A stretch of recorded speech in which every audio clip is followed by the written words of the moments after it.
ಒಂದೂವರೆ ವರ್ಷಗಳ ಹಿಂದೆ ಕಾಸರಗೋಡು ಜಿಲ್ಲೆಯ ಬೇಕಲ ಠಾಣಾ ವ್ಯಾಪ್ತಿಯ ಅನಿವಾಸಿ ಉದ್ಯಮಿ ಪೂಚಕ್ಕಾಡ್ನ ಎಂಸಿ ಅಬ್ದುಲ್ ಗಾಫೂರ್ ಹಾಜಿ ಅವರು ನಿಗೂಢವಾಗಿ ಸಾವನ್ನಪ್ಪಿದ ಪ್ರಕರಣವು ಕೊಲೆ ಪ್ರಕರಣ ಎಂಬುದಾಗಿ ಸಾಬೀತಾಗಿದ್ದು, ಈ ಬಗ್ಗೆ 3 ಮಹಿಳೆಯರು ಸೇರಿದಂತೆ 4ರನ್ನ ವಿಶೇಷ ತನಿಖಾ ತಂಡ ಬಂಧಿಸಿದೆ.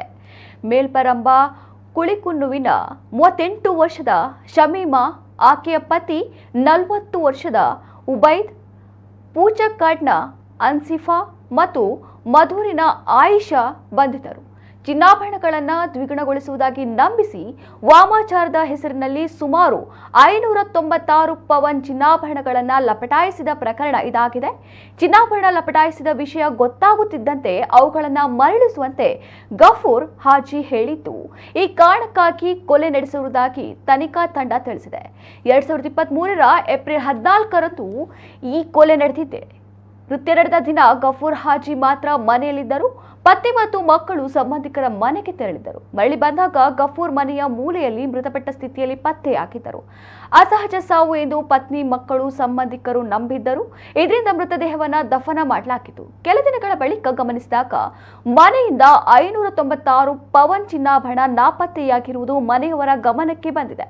ಈ ಬಗ್ಗೆ ಅಬ್ದುಲ್ ಗಾಫೂರ್ ಅವರ ಪುತ್ರ ಅಹಮದ್ ಮುಸಮ್ಮಿಲ್ ಬೇಕಲ ಠಾಣಾ ಪೊಲೀಸರಿಗೆ ಹಾಗೂ ಮುಖ್ಯಮಂತ್ರಿಗೆ ದೂರು ನೀಡಿದ್ದರು. ಗಫೂರ್ ಹಾಜಿ ಅವರ ಕೊಲೆಯ ಬಳಿಕ ನಾಪತ್ತೆಯಾಗಿರುವ 596 ಪವನ್ ಆಭರಣಗಳ ವಶಕ್ಕೆ ತನಿಖಾ ತಂಡ ಪ್ರಕ್ರಿಯೆ ಆರಂಭಿಸಿದೆ. ಕೆಲವು ಚಿನ್ನಾಭರಣವನ್ನ 3 ಆಭರಣ ವ್ಯಾಪಾರಿಗಳಿಗೆ ಮಾರಾಟ ಮಾಡಿದ್ದಾರೆ ಎನ್ನಲಾಗಿದ್ದು, ಈ ಹಿನ್ನೆಲೆಯಲ್ಲಿ ತನಿಖೆ ಚುರುಕುಗೊಳಿಸಿದೆ. ದೂರಿನ ಹಿನ್ನೆಲೆಯಲ್ಲಿ ಬೇಕಲ ಪೊಲೀಸರು ಈ ಸಂಬಂಧ ಪ್ರಕರಣ ದಾಖಲಿಸಿಕೊಂಡು ತನಿಖೆ ಕೈಗೊಂಡಿದ್ದರು.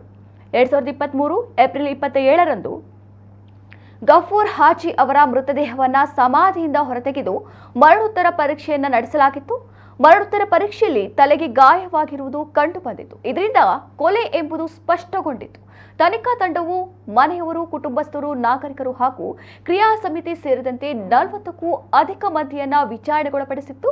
ತನಿಖೆ ವೇಳೆ ಶಮೀಮಾಳ ಸಹಚರರ ಬ್ಯಾಂಕ್ ಖಾತೆಗೆ ಭಾರೀ ಮೊತ್ತದ ಹಣ ಜಮೆ ಆಗಿರುವುದು ಪೊಲೀಸ್ ತನಿಖೆಯಿಂದ ಪತ್ತೆಯಾಗಿದೆ. ಮೃತ ಗಫೂರ್ ಹಾಜಿ ಮತ್ತು ಶಮೀಮಾಳ ನಡುವೆ ನಡೆದ ವಾಟ್ಸ್ಆಪ್ ಸಂದೇಶಗಳು ಪೊಲೀಸರಿಗೆ ಲಭಿಸಿವೆ. ಶಮೀಮಾ ಗಫೂರ್ ಹಾಜಿ ಅವರಿಂದ ಈ ಹಿಂದೆ 10 ಲಕ್ಷ ರೂಪಾಯಿ ನಗದು ಮತ್ತು ಚಿನ್ನಾಭರಣಗಳನ್ನು ಪಡೆದಿದ್ದರು ಎಂದು ತನಿಖೆಯಿಂದ ತಿಳಿದು ಬಂದಿದ್ದು, ಹಲವು ಪುರಾವೆಗಳು ಪೊಲೀಸರಿಗೆ ಲಭಿಸಿವೆ.